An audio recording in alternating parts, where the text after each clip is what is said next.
Gracias, Macarena.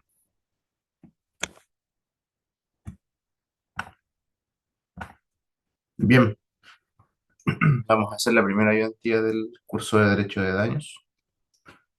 Vamos a partir revisando la etimología de la responsabilidad. La idea es que yo haga la exposición de forma lineal, como ustedes lo han visto en clases, y a medida que vayan avanzando los contenidos, nosotros, eh, ustedes vayan haciendo las preguntas que tengan o que estimen pertinentes. Pueden interrumpirme y no hay problema en eso. La palabra responsabilidad, que es el tema central del curso, proviene del responsum romano. Los griegos, antes de los romanos, hablaban de la esponsio para referirse al equilibrio que se generaba con alguna promesa o con algún pacto que hicieran. Esta esponsio es tomada por los romanos, que comienzan a hablar del spondio, que significaba promesa, obligación o compromiso.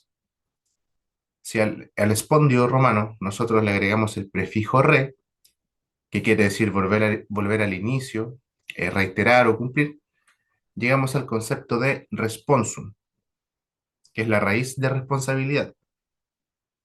Y si a responsum le agregamos el sufijo bilis, que quiere decir poder, ser capaz o ser posible, llegamos a la conclusión de que la responsabilidad quiere decir ser capaz de cumplir los compromisos o ser capaz de restablecer el equilibrio.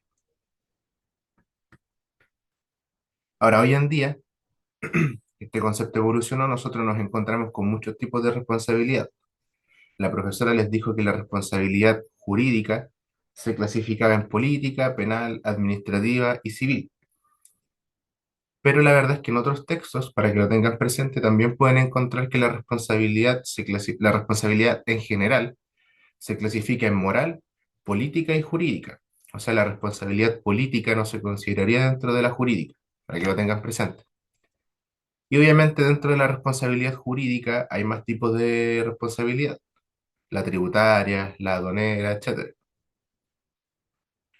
Y a grandes rasgos, la responsabilidad jurídica, como forma general, es definida por el profesor Corral como aquella responsabilidad que implica la violación de deberes jurídicos y que genera consecuencias también jurídicas, o sea, consecuencias de derecho.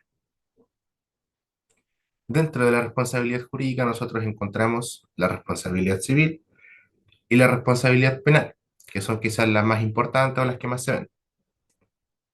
Lo que a nosotros nos interesa para este curso es la responsabilidad civil, que se parece mucho a la penal, y de hecho suelen ir juntas, pero no son iguales. ¿Y por qué son diferentes? Porque a veces suelen confundirse.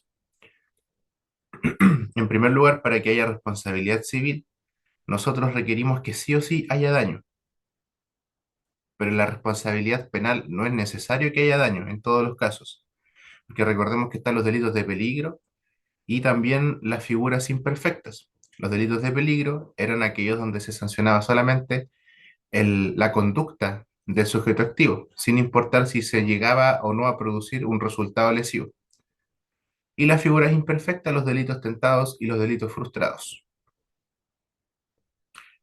En segundo lugar, porque la segunda diferencia entre la responsabilidad civil y penal es que la responsabilidad penal, esta se produce por la comisión de algún delito o cuasi delito penal, mientras que la responsabilidad civil también se produce con un hecho ilícito, que puede ser un delito o un cuasi delito, pero civil. Aquí el apellido es importante. Y vinculado con esto, tenemos otra diferencia, porque en materia penal existe el principio de legalidad. O sea, solo habrá delito si la conducta está expresamente tipificada en la ley, nullum crimen sine lege. Pero en materia civil, solo importa el daño y no si la conducta dañosa está o no descrita en la ley. Eso es importante porque los hechos ilícitos en materia civil van a estar en el Código Civil o en otras leyes. Y por esto, esta es la cuarta diferencia, la responsabilidad penal es mucho más restringida que la responsabilidad civil. Además, el delito penal, que da origen a la responsabilidad jurídica penal, afecta al interés general, pero el delito civil solo afecta al interés de las víctimas. Alguien de ustedes podría decirme, claro, que esto no es tan cierto cuando un mismo hecho produce tanto responsabilidad penal como civil. Por ejemplo, con un homicidio. Pero esto no es tan así porque en el proceso penal se busca restaurar la paz social, porque claro, se afectó el interés general, pero la acción civil se orienta a otra cosa. La acción civil busca que a la familia del fallecido se le dé la platita. Entonces no podemos decir que la responsabilidad civil busca restaurar la paz social en estos casos, porque no se le va a depositar, digamos, a todo el país cada vez que hay un homicidio.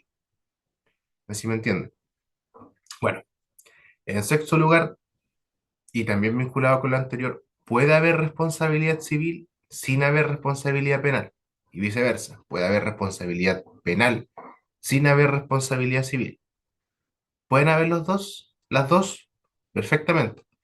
¿Y hay algún problema si no están las dos? Ninguno. Por ejemplo, antes era delito, y con buen criterio hoy no, la homosexualidad.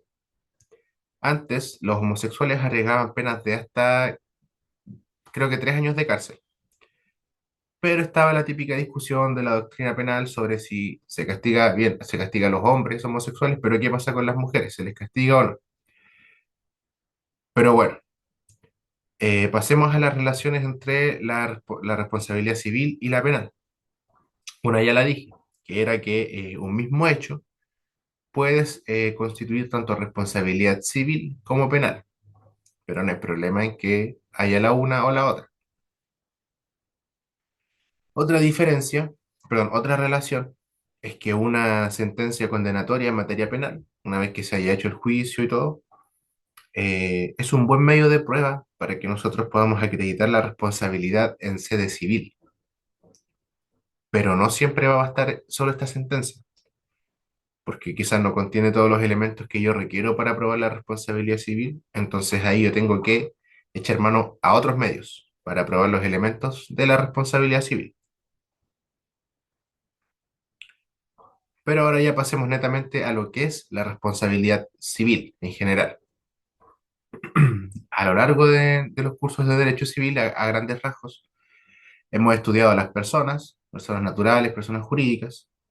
Hemos aprendido que hay ciertos hechos que generalmente llamamos actos cuando producen efectos para el derecho, siempre que cumplan determinados requisitos, ¿cierto? Y que sirven para vincular a las personas entre sí.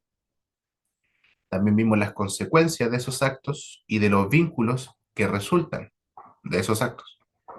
Las cosas sobre las que pueden recaer, la forma que pueden revestir ciertos actos y las obligaciones específicas que producen, o sea, los contratos. También estudiamos a la familia, vimos los efectos de los actos de las personas dentro del contexto de una familia, ¿cierto? Y recientemente vimos qué pasaba con las cosas, con los actos y con los vínculos de las personas luego de que fallecían en derecho sucesorio. Cuando nosotros en tercer año estudiamos las obligaciones, o sea, la estructura y los efectos de los vínculos jurídicos que las personas crean a través de los actos, se nos enseñó casi al principio, cuando estudiamos las obligaciones civiles y naturales, qué eran las fuentes de las obligaciones, de dónde venían. Y los profesores ahí nos decían, ¿cierto?, que las fuentes eran los hechos, los actos o las situaciones jurídicas que daban origen a una obligación.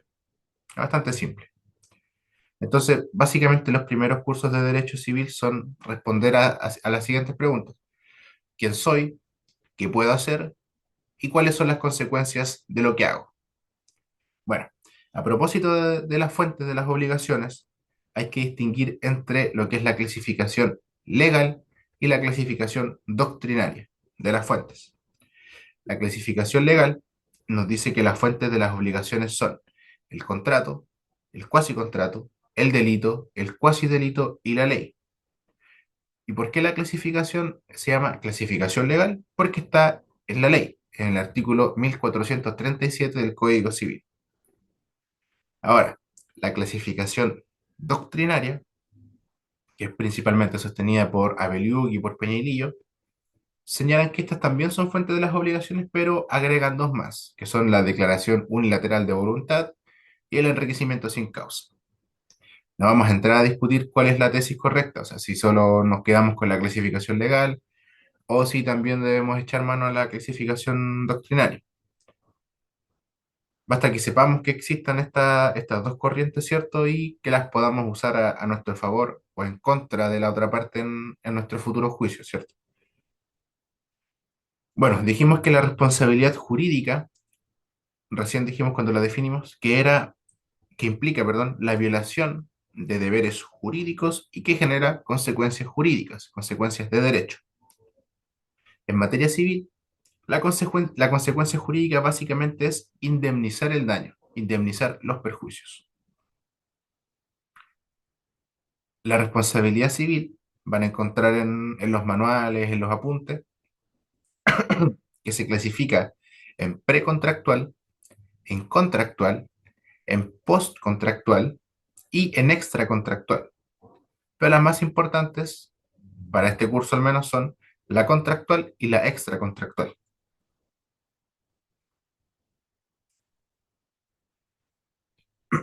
Cuando nosotros celebramos un contrato, por ejemplo, nosotros nos vinculamos jurídicamente con otra persona y tenemos el deber, ¿cierto? Somos responsables de cumplir lo que comprometimos en ese contrato. Es una obligación de dar, de hacer o de no hacer. Esa es la obligación primaria. Sin embargo, cuando yo incumplo mi obligación o mi deber, mi acreedor tiene diversas opciones. Exigir el cumplimiento forzado, resolver, rescindir, usar la cláusula penal o perseguir mi responsabilidad contractual. Básicamente con la responsabilidad contractual, yo voy a buscar que, perdón, mi acreedor va a buscar que yo le pague por haber incumplido mi contrato. Y aquí está lo que estudiamos sobre la indemnización moratoria, la compensatoria, etcétera.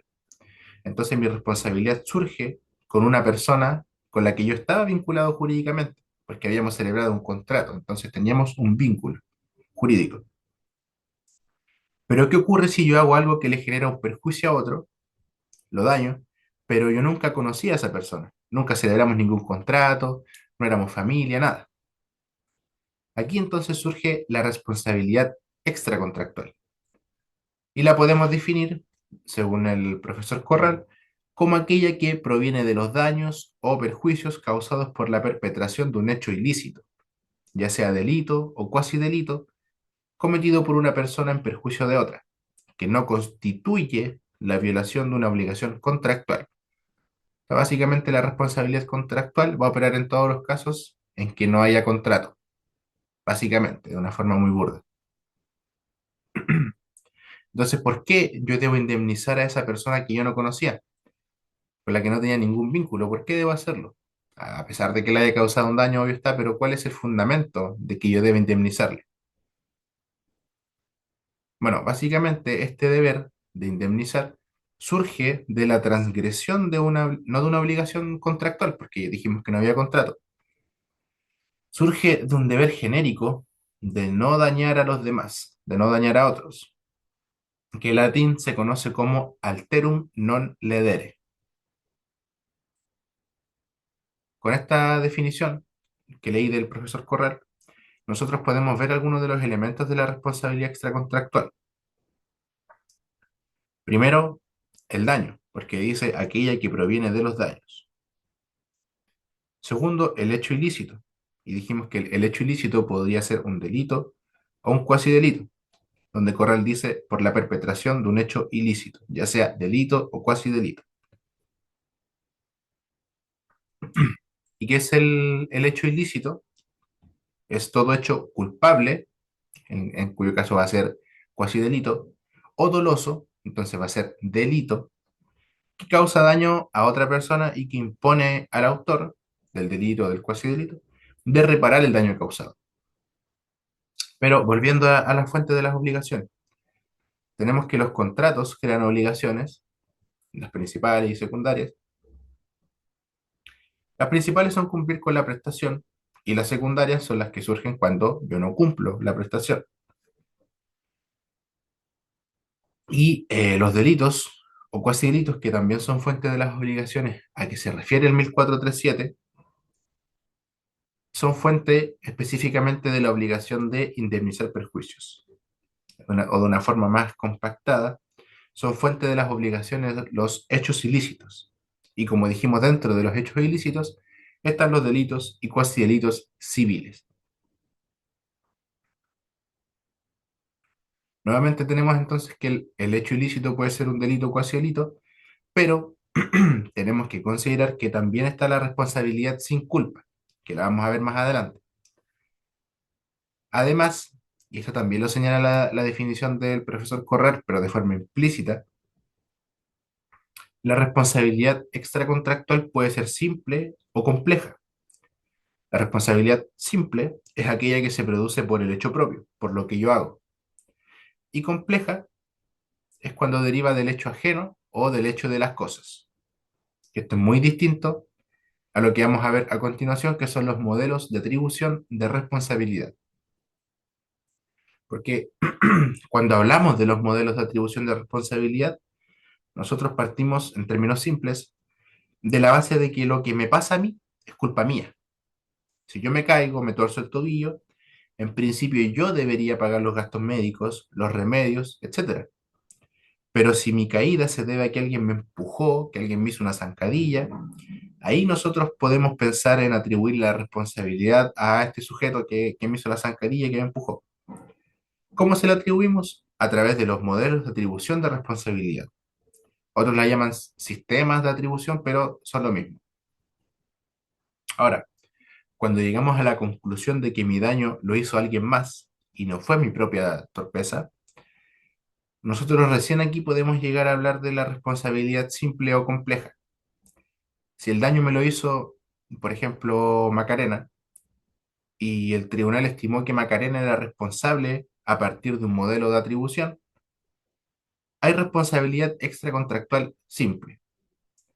Pero si, por ejemplo, el daño me lo hizo el hijo de 5 años de Macarena, hay responsabilidad no del hijo, sino de Macarena.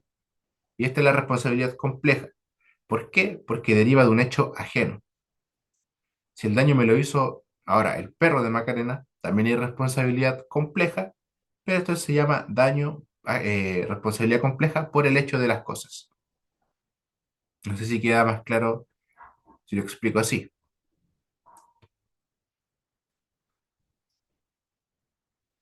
Bueno, ¿cuáles son los modelos de atribución de responsabilidad? Gracias, Jacqueline.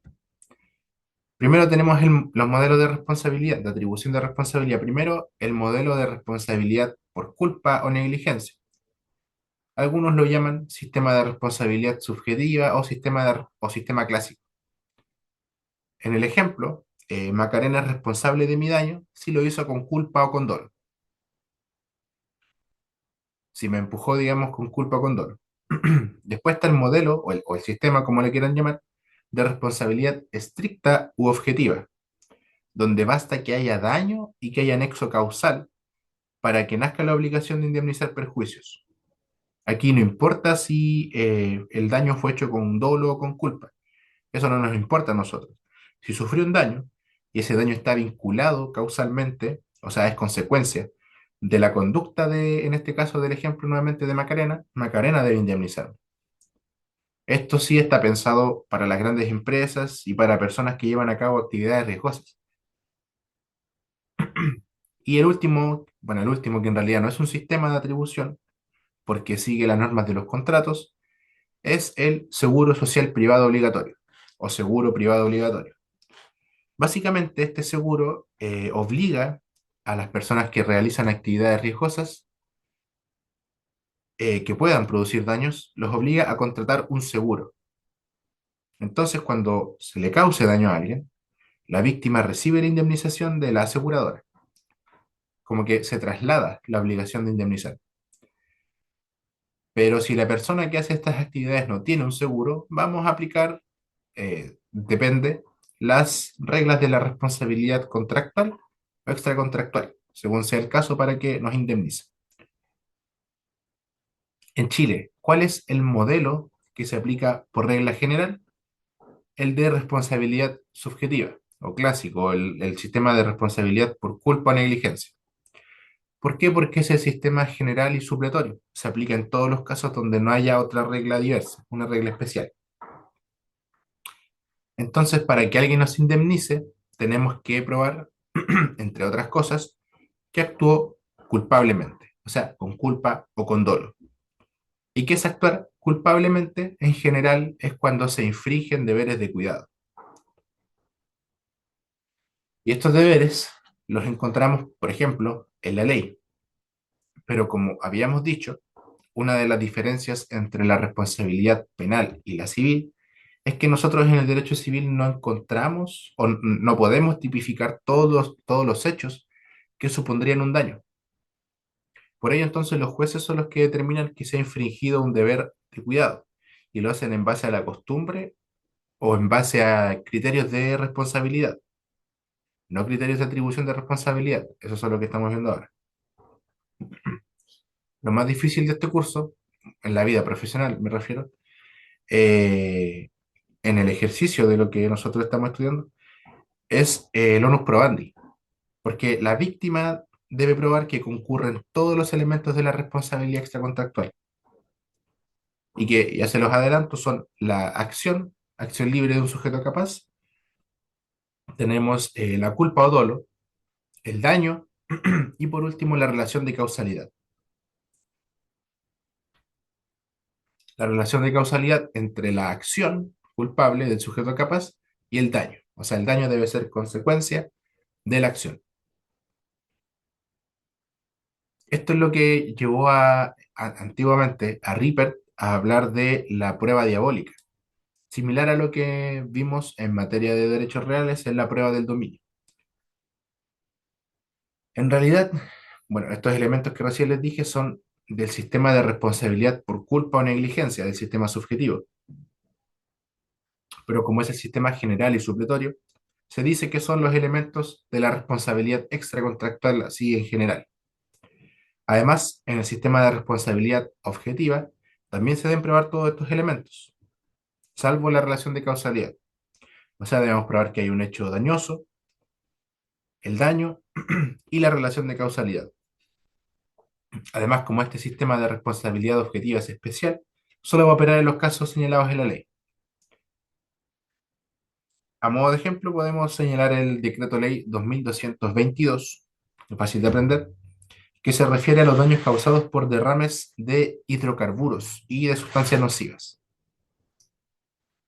Y también en la Ley del Tránsito nosotros encontramos varios ejemplos, y en la Ley 18.302, que establece la responsabilidad objetiva sobre el explotador de una planta, instalación, centro, laboratorio o establecimiento nuclear.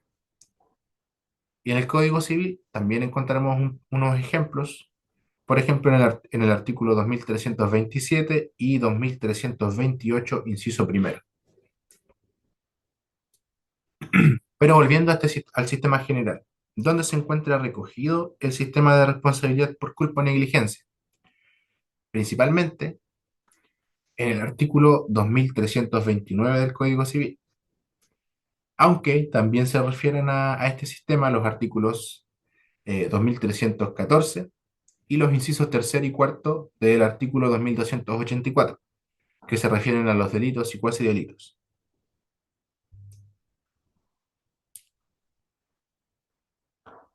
Habiendo visto ya qué era la responsabilidad extracontractual, de modo general, tenemos que ver qué fines cumple y cuáles son las funciones de esta responsabilidad.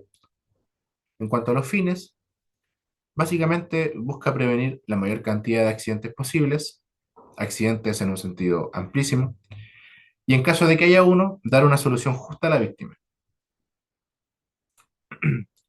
Las funciones, en cambio, bueno, con los fines estamos pensando a qué se orienta, qué es lo que busca la responsabilidad extracontractual, mientras que en las funciones estamos pensando en qué es lo que hace la responsabilidad extracontractual. Su principal función es la resarcitoria, que es la reparación del daño causado a la víctima. Pero también tenemos la función reintegradora. Esta función busca restablecer la situación previa al daño.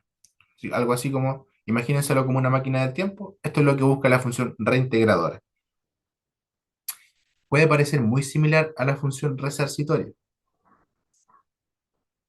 y de hecho siempre suele confundirse, pero no son lo mismo. Pensemos, por ejemplo, Es el típico ejemplo, pero pensemos en el caso de un homicidio. La indemnización que se da a la familia del difunto cumple una función resarcitoria, porque es un modo de reparar el daño, pero no podemos devolver al difunto a la vida. Entonces no puede haber función reintegradora porque no podemos retroceder el tiempo y volver las cosas a su estado actual antes del fallecimiento de la persona. Entonces puede haber función resarcitoria, pero en este caso no va a haber función reintegradora. También tenemos la función punitiva. Esta función busca sancionar a quienes realizan conductas contrarias a lo que dijimos que era el alterum non ledere, que es ese deber general de no dañar a nadie. Bueno, actualmente esta función se ha separado del derecho de daños, de la responsabilidad extracontractual, y es más propia del derecho penal. Pero es interesante señalar que en el derecho anglosajón existe una cosa interesante, la institución de los punitive damages, los daños punitivos, que son una suma de dinero que el juez ordena pagar a favor de la víctima. Pero esta suma de dinero no es la indemnización de perjuicios, es una suma adicional a la indemnización que se le impone al que causó el daño. Y se le impone no a título de indemnización, sino a título de castigo. Es como, entre comillas, una multa, por decirlo así. Y por último tenemos la función preventiva. Y esta función, similar a lo que estudiamos en los cursos de Derecho Penal, quiere decir que la responsabilidad extracontractual disuade a las personas de cometer hechos dañosos. Y al igual, nuevamente que en el derecho penal, distinguimos entre la prevención general, o sea, disuadir a la sociedad en general, al ser conscientes de las eventuales indemnizaciones, de los montos de las indemnizaciones y al ver las condenas que hay, y la prevención especial, que es cuando, o sea, cumple la función de disuadir al condenado a una indemnización de cometer en el futuro nuevos delitos civiles.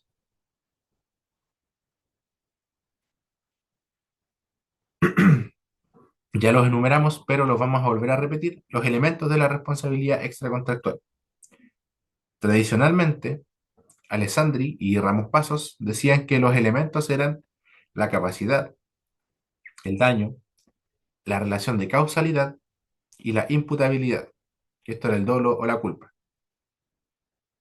Y a estos elementos la doctrina agregaba otros dos, el hecho voluntario y la antijuridicidad. Sin embargo, la clasificación que más se acepta es la del profesor Barros, que señala que son cuatro elementos: la acción libre de un sujeto capaz o el hecho voluntario, la culpabilidad, el daño y la relación de causalidad.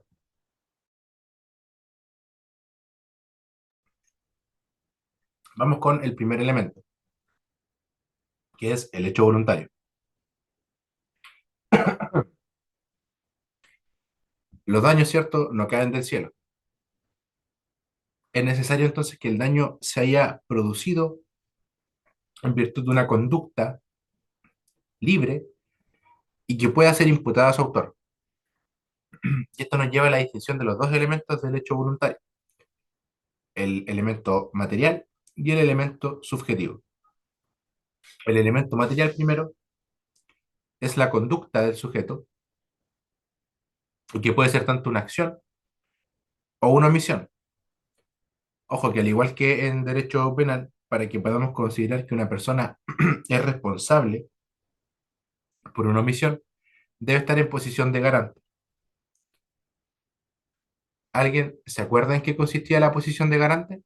Si me lo puede decir o escribirlo en el chat.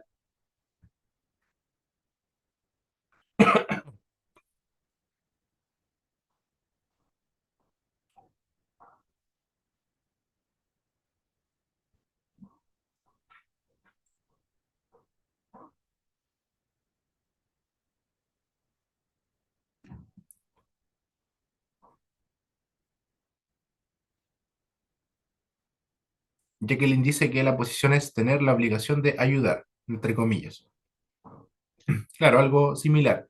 La posición de garante quiere decir que debe existir un deber especial. Es una obligación, pero especial. de actuar, de ayudar. Y si se viola ese deber, o sea, si yo debo actuar y no lo hago, ahí voy a ser responsable por mi omisión. Pero si es una obligación de ayudar, pero es una obligación especial. Y ahí estudiamos los elementos, las fuentes de la obligación de ayudar, las fuentes de la posición de garante.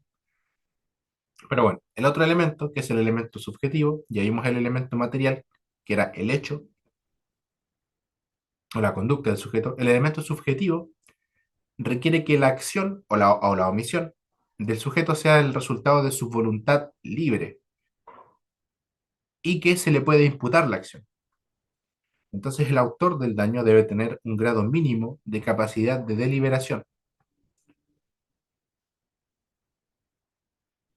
puede ser deliberación o de discernimiento, entre lo que es correcto por una parte y lo que es riesgoso por otra. Ahora, como se requiere que el hecho sea voluntario, yo no sería responsable por lo que hago en un estado de inconsciencia o por reflejo o por una fuerza irresistible o en general en cualquier estado donde a mí me falte el uso de la razón. Por ejemplo, el caso de los sonámbulos o si estoy bajo los efectos estoy hipnotizado, por ejemplo. Bueno, para saber, como dijimos que debe ser el hecho voluntario de un sujeto capaz, tenemos que estudiar la capacidad, o sea, si podemos imputar la conducta al autor del daño. Y esta capacidad no es la misma en sede contractual, donde distinguíamos entre los impúberes, los menores adultos, etcétera. Pero, al igual que en materia contractual, la regla general es que todos son capaces. Se parte de esa premisa. Todos son capaces, salvo los que la ley declara incapaces. Si alguien no es capaz, entonces no puede haber responsabilidad. Entonces, como ya sabemos que, por regla general, todos son capaces, en principio, en un caso que se nos presente, debemos decir, esta persona es capaz. Pero además debemos determinar si esa persona es o no es incapaz. Y para eso debemos estudiar las incapacidades, para saber si nos va a ir bien o no en los tribunales, porque nosotros debemos determinar primero estos elementos y si la persona es incapaz a simple vista, entonces no nos va a resultar, no nos irá bien en nuestra pretensión. Pero ¿qué es la capacidad en materia extracontractual? Y el profesor Corral nuevamente la define como la aptitud de una persona para contraer la obligación de reparar un daño. Ahora, más concretamente, de acuerdo con el artículo 2319, son incapaces, en materia extracontractual, son incapaces de cometer delitos o cuasi delitos el demente, el menor de 7 años y el mayor de 7 años y menor de 16 que ha actuado sin discernimiento. Vamos a explicar brevemente cada uno de estos. Primero, el demente.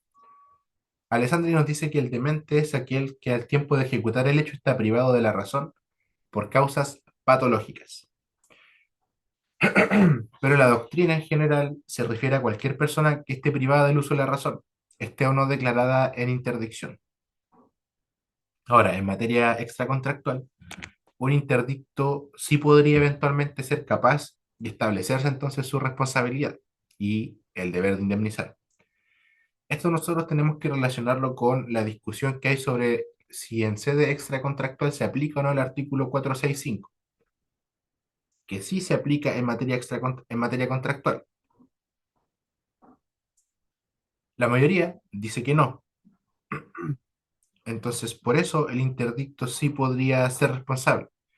Básicamente, ese artículo nos dice que la persona declarada en interdicción no va a responder de lo que haga una vez que ya esté declarada,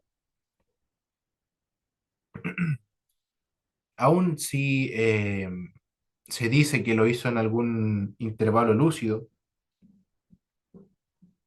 y que si lo que hace lo hace antes del decreto de interdicción, eso sí va a ser válido. Entonces, eso es en materia contractual. Pero en materia extracontractual, como se estima que esta norma no se aplica acá, sí podría estimarse que actuó durante un intervalo lúcido y ser responsable. De todas formas, las nuevas tendencias de la psiquiatría están diciendo que en realidad no existen los intervalos lúcidos, sino que son periodos anómalos de la demencia. Y ahora tampoco se está hablando de demencia, se emplean otros términos. Pero bueno, conclusión es que en responsabilidad extracontractual, eventualmente el demente sí podría ser responsable. El caso del ebrio, y que es el caso que se suele utilizar en los memes, ¿cierto? Refiriéndose al artículo 2318, el caso del ebrio se suele estudiar de forma apartada del demente, o algunos también lo consideran dentro del estudio del demente como incapaz. Pero eh, da lo mismo si lo consideramos dentro o no del requisito, perdón, del demente como incapaz. Vamos a decir que el artículo 2318 dice que el ebrio sí responde, sí es responsable de todo el daño que cause por su delito o cuasi delito, por el hecho ilícito. ¿Por qué? Si el demente técnicamente, perdón, el ebrio técnicamente está inconsciente.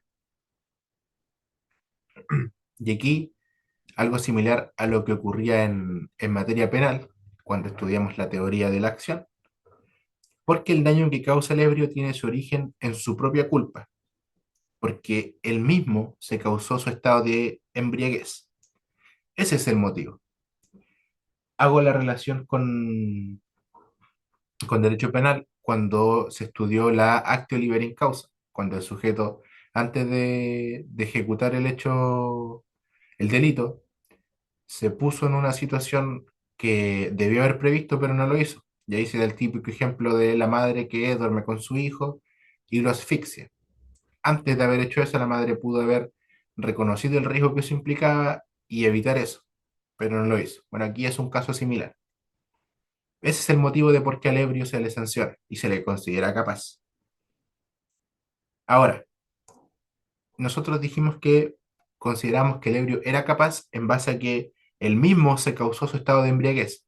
Entonces, siguiendo este razonamiento, a contrario sensu, podemos decir que si a mí me obligan a beber alcohol, si yo mismo no me causé mi estado de embriaguez, obviamente uno que me obliguen a beber alcohol de forma eh, violenta o de forma que yo no me dé cuenta, porque si me están presionando en una fiesta, por ejemplo, eso ya es otra cosa.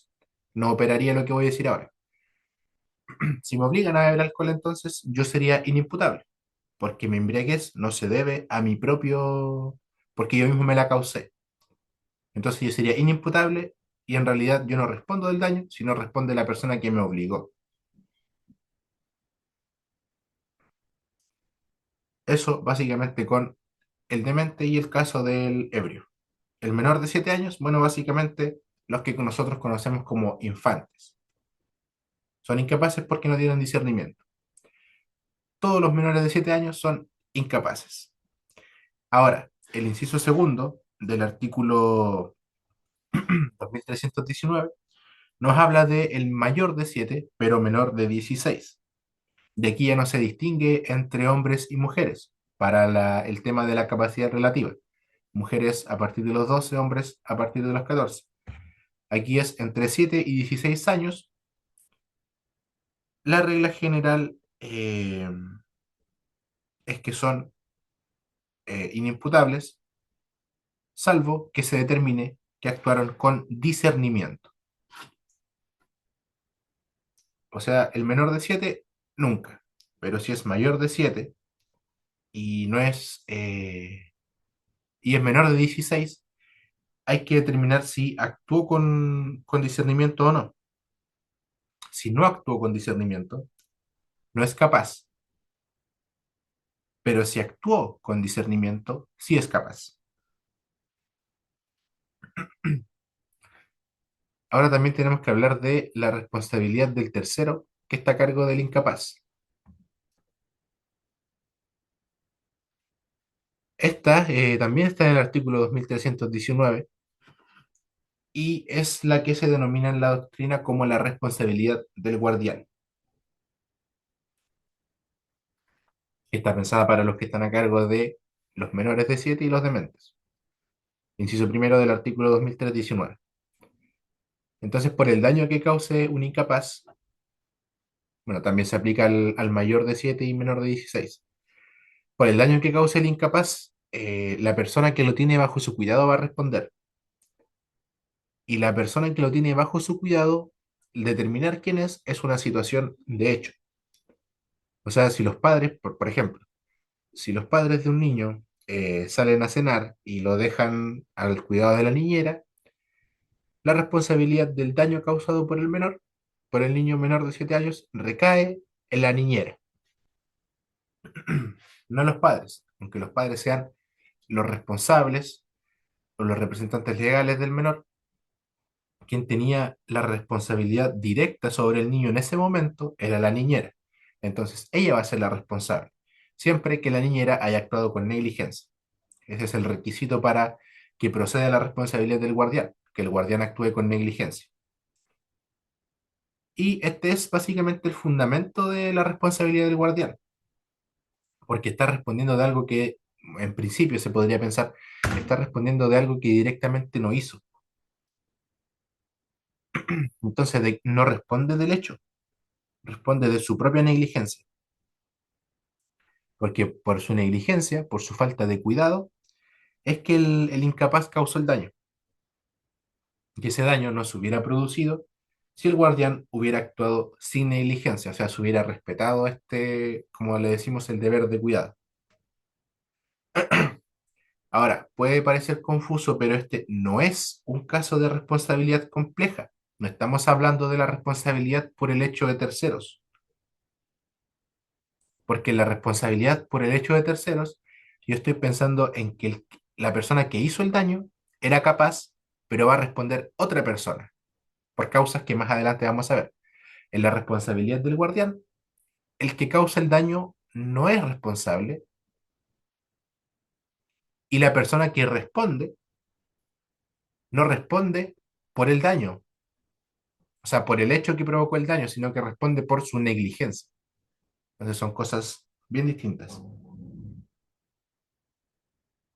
No sé si queda claro, si hay dudas al respecto hasta el momento,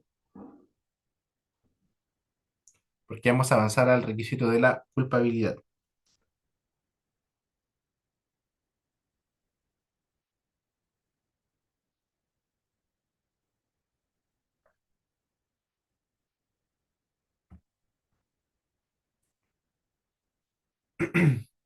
Ya, muchas gracias a las tres.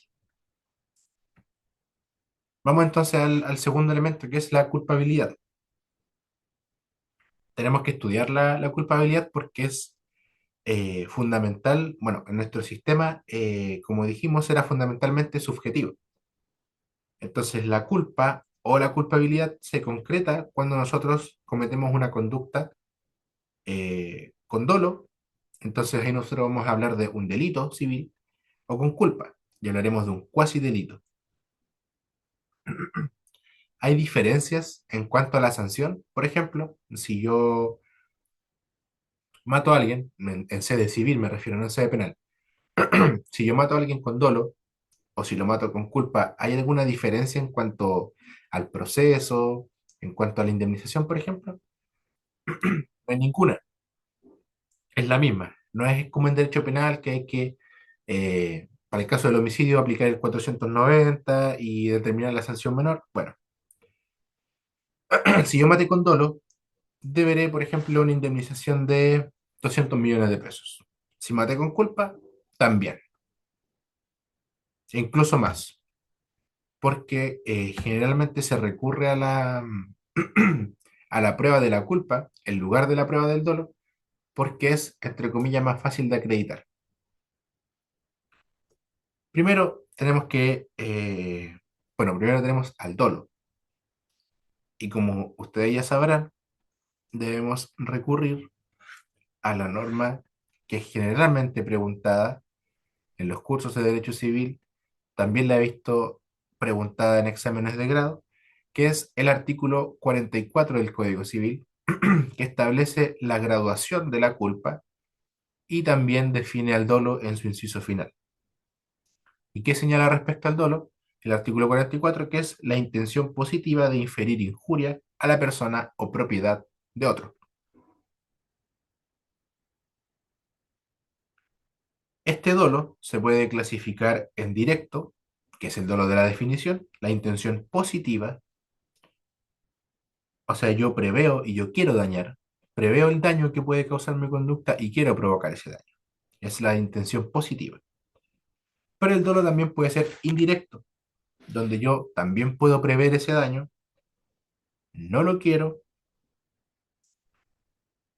pero se produce de todas formas el daño. Esto se asimila un poco al dolo eventual, y de hecho la doctrina discute, como siempre, que el daño causado o sea, discute si el daño causado con dolo eventual me obliga o no a indemnizar los perjuicios. Alessandri, por ejemplo, más tradicional, dice que no, pero Pablo Rodríguez Gres, dice que sí, que hay dolo siempre que el autor del daño pueda prever el resultado dañoso y que acepte la posibilidad, aunque no lo quiera. Entonces se asimila mucho al dolo eventual. Yo preveo, no quiero, pero si ocurre, lo acepto. Otros llegan a la misma conclusión, de que sí me obliga a indemnizar, pero por otros motivos. Por ejemplo, dicen que el dolo eventual equivale a la culpa grave y que en derecho civil la culpa grave equivale al dolo. Entonces también se sanciona. Ahora, el dolo, para nosotros determinar que hay dolo, nosotros tenemos que apreciarlo en concreto. O sea, tenemos que considerar las circunstancias internas, las circunstancias personales del autor del daño, y determinar si tenía la intención de provocar ese daño. Esto es distinto a lo que ocurre con la culpa, que como vamos a ver ahora mismo, la culpa se aprecia en abstracto. Entonces son formas distintas de apreciación. Pero bueno, como es la regla general, el dolo no se presume, entonces debe probarlo, que lo alega. Él tiene el onus probandi, la carga de la prueba. O sea, el demandante, el que sufre el daño.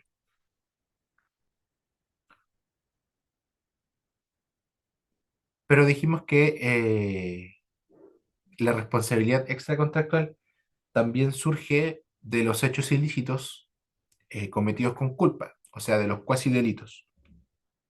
Y como también dijimos, en los juicios es más frecuente ver demandas de indemnización de perjuicios por responsabilidad extracontractual, alegando culpa en lugar de dolo, porque su prueba es más fácil.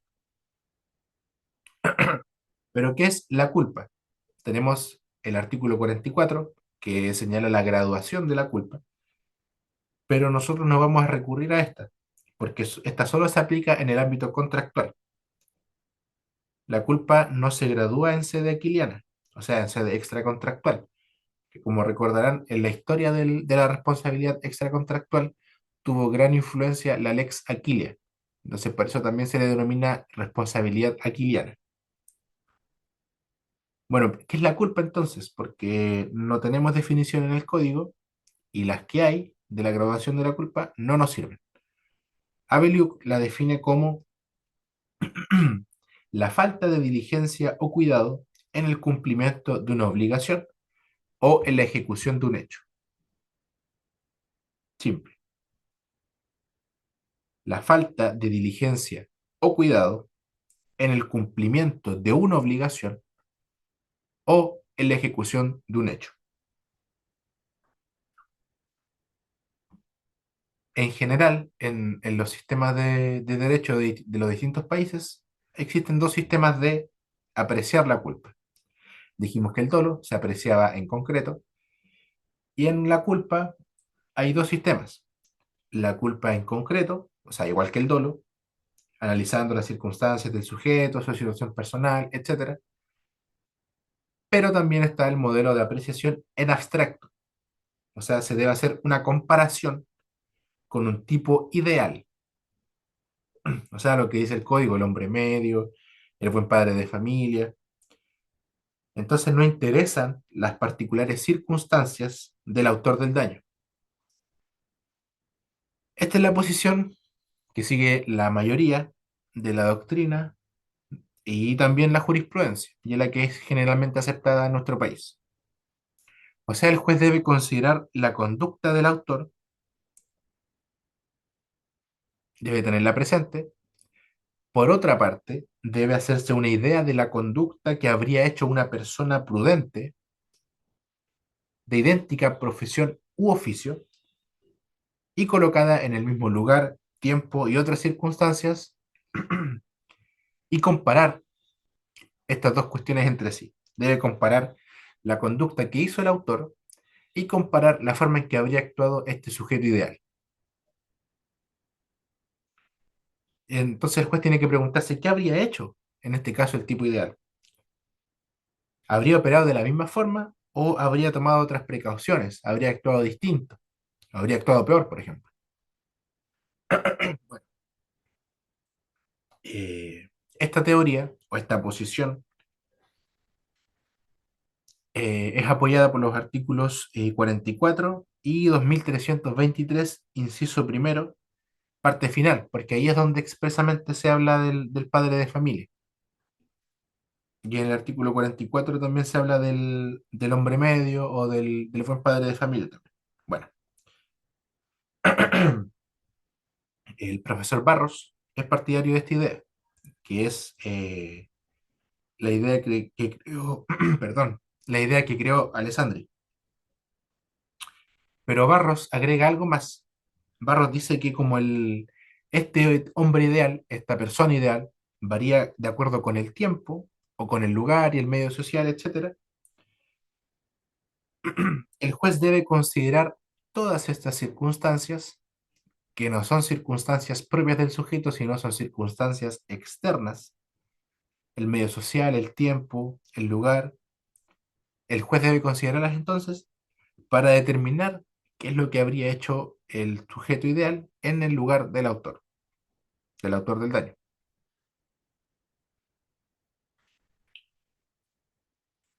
Ahora, para que haya culpa, hay que probar que el daño era previsible. Ojo, no hay que probar que el autor del daño haya previsto el daño, sino que debió haberlo previsto.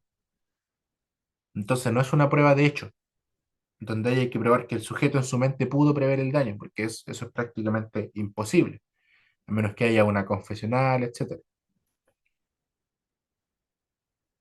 Es una cuestión de derecho, porque la previsibilidad se determina en base al criterio de comparación con el hombre medio, con este sujeto ideal.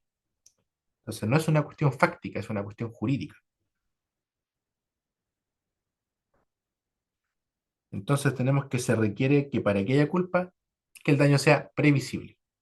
También se requiere que la conducta que causa este daño, sea ilícita. O sea, ilicitud quiere decir que infrinja un deber de cuidado. Como dijimos ya varias veces, en el derecho penal, las conductas ilícitas están descritas en la ley, pero en materia civil ello no ocurre. Imagínense todas las conductas ilícitas que no son delitos, pero que sí son delitos civiles, estuvieran en el Código Civil. O sea, además de los más de 2.000 artículos que tenemos, tendríamos un código mucho más grande. Bueno, entonces, ¿cómo se determinan estos deberes de cuidado? Es deber del juez determinar estos deberes, sin perjuicio de que, obviamente, hay casos donde la ilicitud es evidente, o no evidente, pero hay, por ejemplo, en la ley eh, conductas ilícitas, o sea, conductas que su transgresión implica una ilicitud. Y estos son los casos de infracción a la ley o de los reglamentos, el abuso del derecho, donde yo ejerzo un derecho de forma abusiva, o los daños provocados por las relaciones de vecindad, que este último se estima que es un caso de abuso del derecho de dominio, del derecho de propiedad.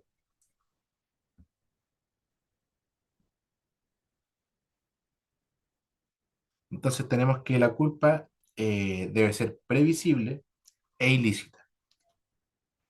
Y obviamente debe probarse, al igual que el dolo. ¿Y por quién? ¿Quién tiene el onus probandi? De acuerdo con el artículo 1698, que lo recordarán por los estudios de negocio jurídico, debe probar eh, la culpa el que la alega. Ahora, no hay limitaciones a la prueba, por ejemplo, a la prueba testimonial, donde recuerden que no se admite prueba testimonial en obligaciones que deben contar por escrito. ¿Y cuáles son esas? Las que contienen, si mal no recuerdo, decía obligaciones de más de 2 UTM. Entonces, en esta materia no está esa limitación, porque la norma que consagra esa limitación, que creo que era el 1709, se refiere a los actos y contratos que deben estar escritos y que son aquellos que contienen la obligación superior a 2 UTM. Entonces es una norma de la responsabilidad contractual y no la aplicamos ahora en esta sede. Entonces es entre comillas más fácil, entre comillas porque igual subsiste el problema del onus probandi porque es difícil de satisfacer. Entonces la víctima no podría obtener la reparación de los daños causados.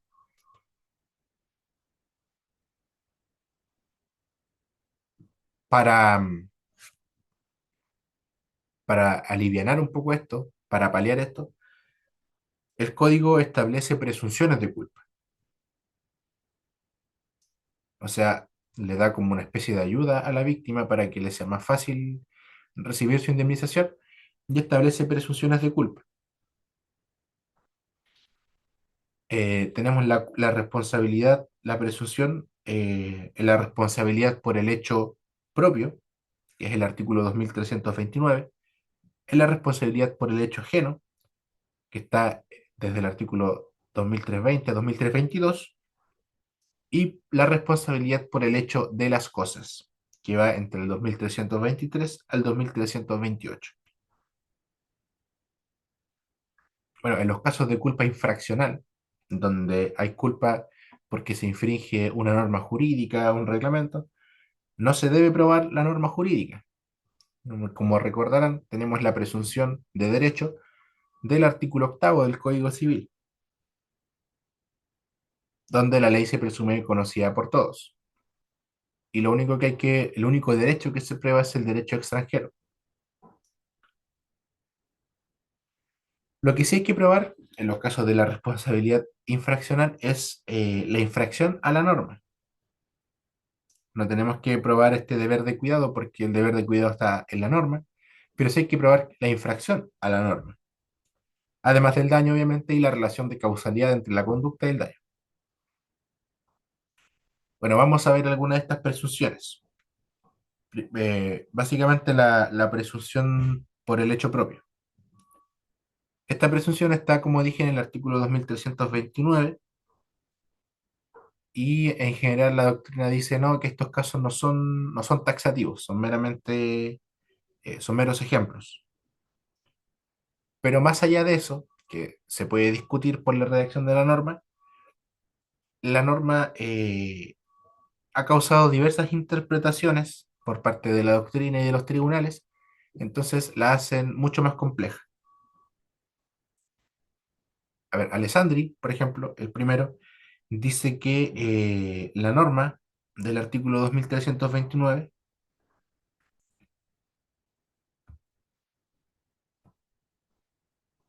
perdón, la norma del artículo 2329 establece una presunción de culpabilidad cuando el daño, ojo, cuando el daño proviene de un hecho que por su propia naturaleza o por las circunstancias en que es cometido o en que se realiza, se puede atribuir a culpa o dolo.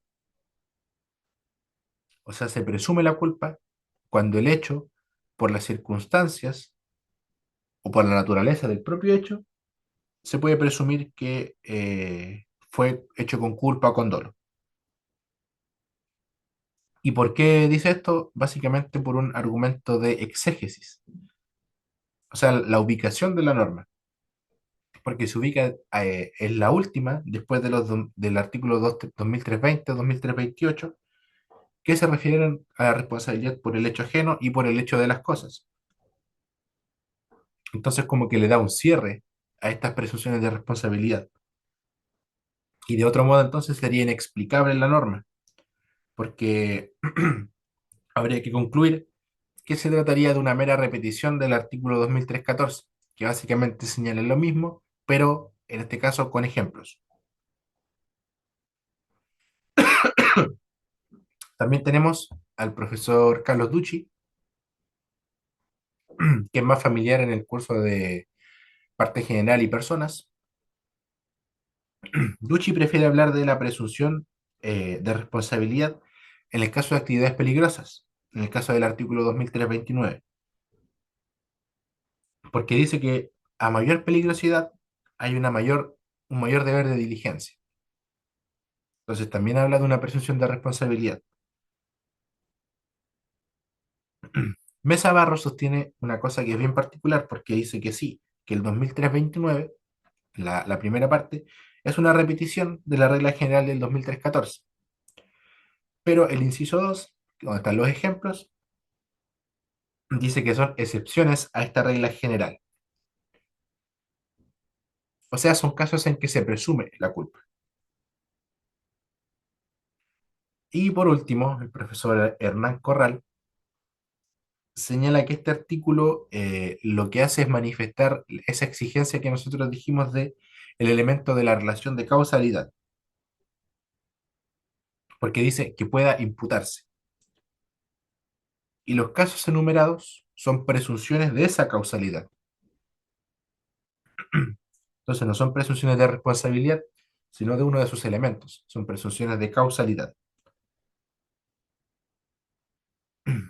La interpretación más correcta, de acuerdo con los criterios generales de la jurisprudencia, es que la norma en realidad se refiere a conductas que llevan a pensar de forma casi natural eh, que son hechas con dolo o con culpa, incluso antes de que se prueban, porque son como conductas de tal gravedad que es casi imposible no pensar que fueron hechas con dolo o con culpa.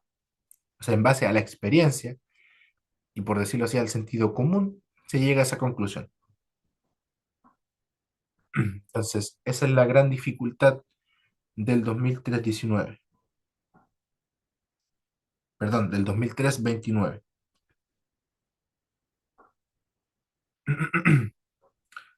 Pasemos ahora a lo último que tiene que ver con esta parte de la causalidad, perdón, de la culpabilidad.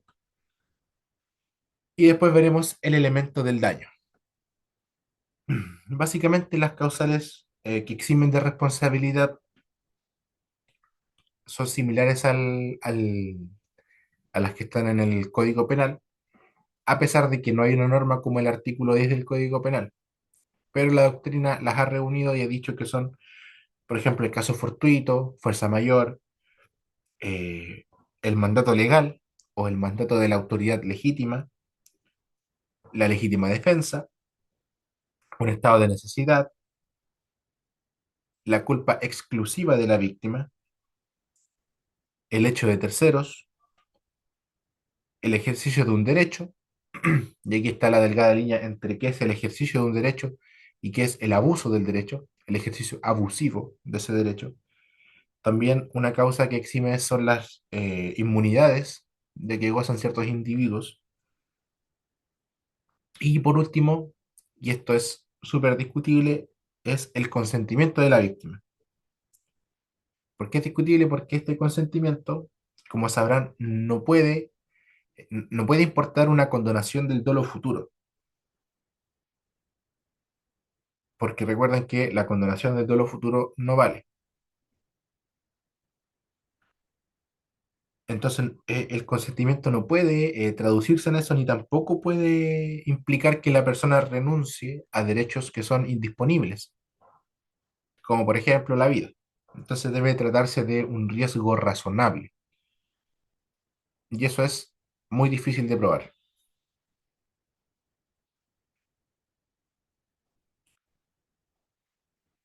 Bueno, llegamos al elemento central de la responsabilidad extracontractual, que es el daño. ¿Por qué es el elemento central? Porque sin daño no va a haber responsabilidad. Yo puedo ser capaz y puedo hacer algo con toda la maldad del mundo, pero si no causo un daño, no voy a tener que indemnizar a nadie. Partamos por lo básico, la definición. Nuevamente, el código no contiene una definición del daño, pero la doctrina otra vez llega a salvarnos y señala que el daño es el detrimento, perjuicio o menoscabo que se recibe por culpa de otro en la hacienda, es decir, en la propiedad, o en la persona. Básicamente, perjuicios. Y aquí nuevamente la doctrina se pone a discutir. Algunos dicen que el daño se refiere a algo amplio, a cualquier pérdida, a cualquier disminución de la persona, de sus bienes. Incluso hablan de los beneficios, de las ventajas patrimoniales y extrapatrimoniales. O sea, muy amplio. Otros dicen que no, que es más restringido y que el daño es solamente el perjuicio o la pérdida, la lesión a un derecho de la víctima. Pero esta discusión está un poco más zanjada y se estima en general que la tesis, la más amplia, es la correcta, no la restringida. Ahora, para que el daño sea indemnizable, porque puede haber efectivamente daño, pero puede que sea un daño que no me habilite para solicitar una indemnización de perjuicios, para que el daño sea indemnizable, debe afectar a un interés ilícito, debe ser cierto y no debe haber sido reparado. Y para que lo tengan presente, parte de la doctrina también agrega otros dos requisitos que son que el daño sea directo y que sea anormal. Bueno, el daño debe ser cierto, en primer lugar. Este requisito se desprende de los verbos que utilizan los artículos del Código Civil en esta materia. Por ejemplo, cuando dice inferido, el artículo 2314, cuando dice irroga, en el artículo 2315, o causado, en el artículo 2318, 2319, 2325 y 2328. ¿Qué quiere decir que el daño sea cierto? Que debe ser real y efectivo. Entonces no se indemniza el daño hipotético, el daño incierto o el daño eventual. Por ejemplo, si yo entré recién a estudiar Derecho y me matan, mi familia no podría pedir indemnización por mis futuros ingresos como abogado, porque todavía ni se sabía si yo iba a terminar la carrera, si me iba a cambiar o si iba a pasar alguna otra cosa. Entonces no se indemnizan los daños hipotéticos. Ahora, este requisito de que el daño sea cierto no quiere decir que no se indemnice el daño futuro. ¿Puede existir daño futuro que sea cierto? Sí, sí puede existir. Por ejemplo, si se mata al padre de un alimentante, perdón, a un padre que es alimentante, perdón, que un padre que es alimentario. En este caso, el padre alimentante estaba entregando una pensión de alimentos a su hijo al alimentario. Entonces, claramente en este caso el homicida debe ser condenado a una indemnización por ello, porque el hijo, el alimentario, va a dejar de percibir los alimentos que le estaba entregando el alimentante. Entonces se le debe indemnizar por eso, más allá de la indemnización por el homicidio. Es un daño futuro porque implica que en el futuro el alimentario va a dejar de percibir los alimentos, pero es cierto, porque era una obligación que estaba fijada, bueno, puede estar fijada en una sentencia definitiva, en una mediación, etcétera. Bueno, Alessandri también se refiere a este tema y nos dice que el daño futuro es cierto e indemnizable en dos casos.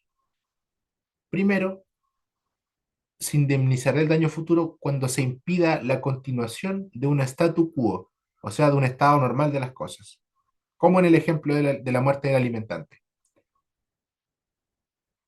Y el otro caso, donde se va a indemnizar el daño futuro, porque también va a ser cierto, es cuando se trata de una conducta que hace inevitable que el daño se produzca. O sea, el daño se va a producir sí o sí, y yo no puedo hacer nada para cambiarlo.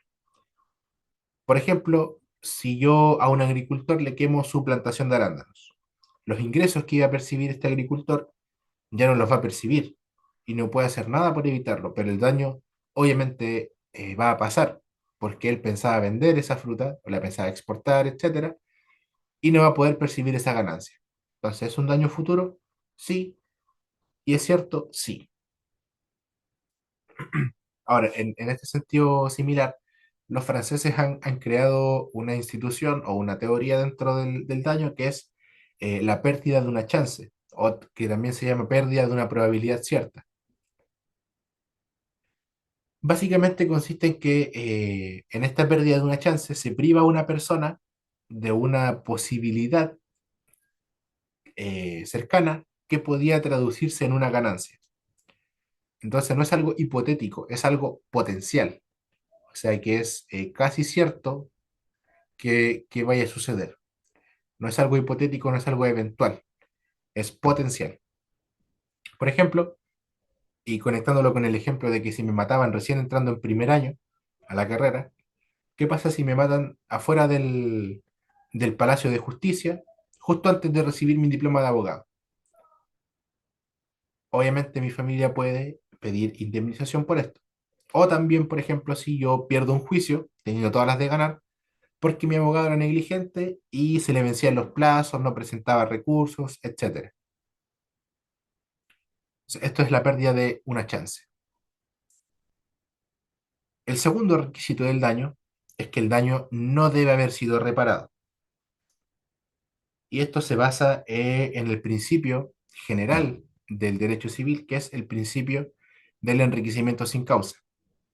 Y ahora esto también lo conecto con estudios anteriores de derecho comercial, específicamente en materia de contratación mercantil, porque nosotros vimos que cuando estudiamos el contrato de seguro, daba lo mismo si yo contrataba dos o más seguros, porque si ocurría el hecho asegurado y una aseguradora me pagaba, las otras no iban a tener que pagarme, independiente de la cantidad de seguros que yo tuviera, porque ya se había cubierto el daño. Bueno, acá es algo similar. Para que yo pueda demandar la indemnización, mi daño no debe haber sido reparado todavía. Ojo que hablo de un daño no reparado, no de un daño no indemnizado. No me estoy refiriendo a algo que sea específicamente en dinero. Y esto nos lleva a casos limítrofes, casos que están muy en la duda. Entonces pueden planteárselos y discutir sobre ellos para llegar con una claridad mayor a la prueba y ver en dónde está el elemento determinante. Por ejemplo, hay un caso muy estudiado que es sobre, ahora voy a poner un ejemplo más cercano. ¿Qué pasa si yo tengo una plantación de choclos que los voy a vender, por ejemplo, a 500 pesos? Pero viene mi vecino tiene ovejas y las ovejas de mi vecino se pasan a mi predio y me pisotean toda la chacra y defecan en ella y la dejan horrible, hecha tira. Obviamente hay un daño, pero ¿qué pasa si a la temporada siguiente, como las ovejas nutrieron el suelo, el choclo es mil veces mejor y yo ahora puedo venderlo, no sé, a 1.500 pesos? ¿Hay una reparación del daño? ¿Puedo yo demandar la indemnización de perjuicios? Porque hubo un daño, pero el hecho de que se haya fertilizado mi suelo a partir de las ovejas, que fueron las propias que causaron el daño, y la reparación consiste en que ahora mi terreno es mejor y que produce choclo de mejor calidad, ¿se estima como reparación?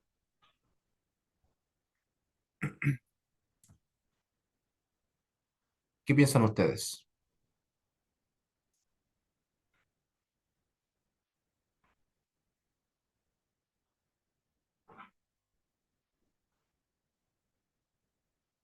Podría considerarse, dice Jacqueline, porque la prueba sería compleja. pero podría considerarse para qué, para decir que se dañó.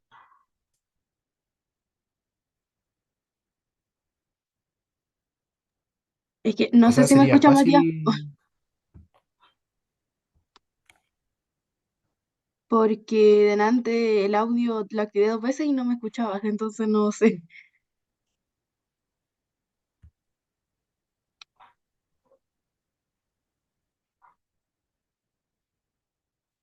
Jacqueline, creo que estabas hablando, pero no puedo escuchar Yo sí te no puedo escuché, escuchar, Jackie. dame un segundo.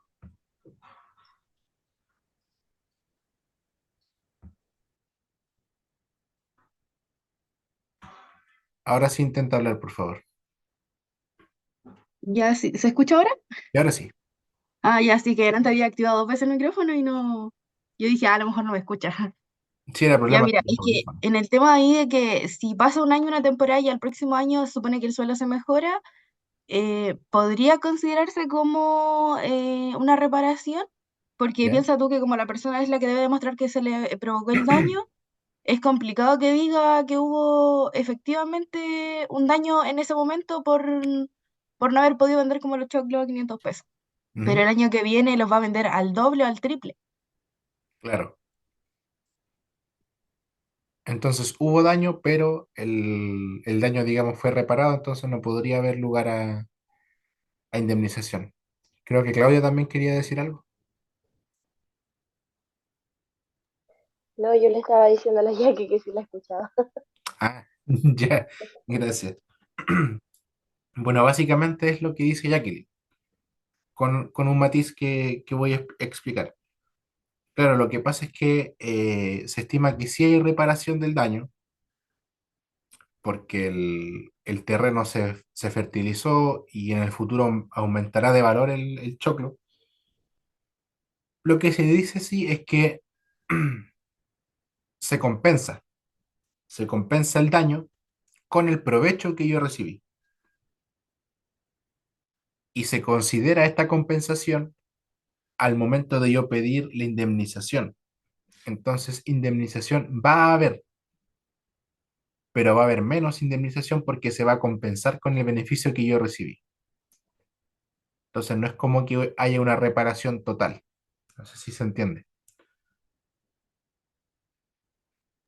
Sí, a mí me queda claro. Gracias. Bueno, y el otro requisito del daño es que debe afectar a un interés lícito. Obviamente que el derecho protege intereses lícitos, no protege cosas ilícitas. Para que un interés sea lícito no debe estar establecido en la ley. Basta que no sea contrario a la ley, a la moral, a las buenas costumbres, al orden público, etcétera. Aquí también hay casos, digamos, limítrofes. Por ejemplo, antes se discutía si se debía indemnizar a una concubina por la muerte del hombre. Alessandri, por ejemplo, decía que no, porque el interés de la concubina, o sea, de una relación de hecho, venía de algo ilegítimo, que era una relación que estaba al margen del matrimonio. Una visión bastante eh, antediluviana. Corral, sin embargo, decía que aunque el concubinato no estuviera penado por la ley, porque es cierto, no era penado por la ley, no era ilícito, como decía Alessandri, pero tampoco, dice Corral, merece protección jurídica. Sin embargo, dice Corral, a pesar de decir esto, que sí debe aceptarse la indemnización porque el daño que le produce a la concubina la muerte del hombre se basa en las relaciones de afecto. Ese es el motivo por qué se debe reparar el daño. Y ya más actualmente, Pablo Rodríguez Gres nos dice que hay que distinguir. Si el hombre estaba casado, la amante no tendría nada que decir, porque obviamente es algo ilícito, no ilegal, pero algo ilícito. Pero si ambos eran solteros no pasa nada y sí habría un interés legítimo, lícito, basado en las relaciones de afecto. En todo caso, todos concuerdan en que si de esa relación de concubinato había hijos, sí era lícito que el hijo pidiera indemnización, porque eso no se basa en algo ilícito, sino en las relaciones de parentesco, en las relaciones de familia entre padre e hijo. En la actualidad esto es como un caso para pensar de manera histórica, porque actualmente esta situación del concubinato no podría darse, porque desde el 2015 creo que está la ley de acuerdo de unión civil. Entonces ya no habría discusión al respecto. Claramente el derecho protege estas relaciones. Bueno, otra cuestión interesante es en el caso de la persona que está en una situación ilícita y estando en esa situación ilícita recibe un daño. Por ejemplo, si yo me subo a la micro sin pagar pasaje y resulta que el chofer choca, hay un accidente de tránsito y yo sufro un daño por la conducción negligente del chofer. ¿Debo recibir indemnización? O por ejemplo, si yo robo en el supermercado y los guardias me agreden, me apalean ahí mismo, ¿puede proceder la indemnización? Es un razonamiento similar al del caso de las ovejas y la chacra, y se llega a una conclusión similar. Se dice que el hecho de estar en una situación ilícita no exime de la obligación de reparar el daño, pero se podría aplicar el artículo 2330, que habla de la responsabilidad por el hecho propio, para reducir el monto de la indemnización. Entonces, nuevamente se va a considerar mi situación para que se reduzca la indemnización que me deben, pero de ninguna forma se va a excluir mi daño. O sea, perdón, se va a excluir el daño y la posibilidad de ser indemnizado. Ahora, y ya para ir concluyendo de forma más somera, tenemos varios tipos de daño, pero la clasificación más importante es la que distingue entre daño material y daño moral. Y dentro del daño material, la que distingue entre daño emergente y lucro cesante. Daño emergente es la pérdida o la disminución en menoscabo efectivo, o sea, algo que se produjo en la realidad, en el presente, que la víctima experimenta en su patrimonio. Y el lucro cesante es lo que la persona deja de ganar o lo que la persona deja de percibir, lo que pierde, por el hecho ilícito, por el delito o por el cuasi delito. Es algo más eventual. Y por otra parte, el daño moral antes se excluía, porque la propia ley lo excluía en el artículo 2331. Pero hoy se ha entendido que es indemnizable porque el código también habla de todo daño, entonces no excluye el daño moral. Y por eso hoy se habla de lo que es el pretium doloris, que es el precio del dolor, el daño moral. Y por último, la facultad que tiene el juez para fijar el monto de la indemnización es privativa. Los jueces del fondo tienen la facultad privativa para fijar el monto de la indemnización, porque es una cuestión de hecho, y al ser una cuestión de hecho, no puede impugnarse, no puede revisarse a través de la casación. No podría revisarlo la Corte Suprema, por ejemplo. Sin embargo, y podría llegarse a una buena solución, sí puede la Corte Suprema revisar la legalidad de los criterios normativos que utiliza el juez inferior, para determinar el monto de la indemnización. O sea, el monto no es impugnable a través de la casación, pero sí los criterios jurídicos, los criterios normativos que utilizó el juez para llegar a esa indemnización. No sé si se entiende. Entonces el monto de la indemnización es una cuestión de hecho. Los criterios para determinar el monto es algo de derecho. Entonces, uno, al ser derecho, no es impugnable por la casación, porque la casación apunta a vicios o errores en la aplicación del derecho, pero como el otro sí es de derecho, entonces sí es impugnable, en definitiva. Entonces, la Corte Suprema sí podría eventualmente revisar la legalidad de estos criterios normativos que utilizó el juez para determinar el monto.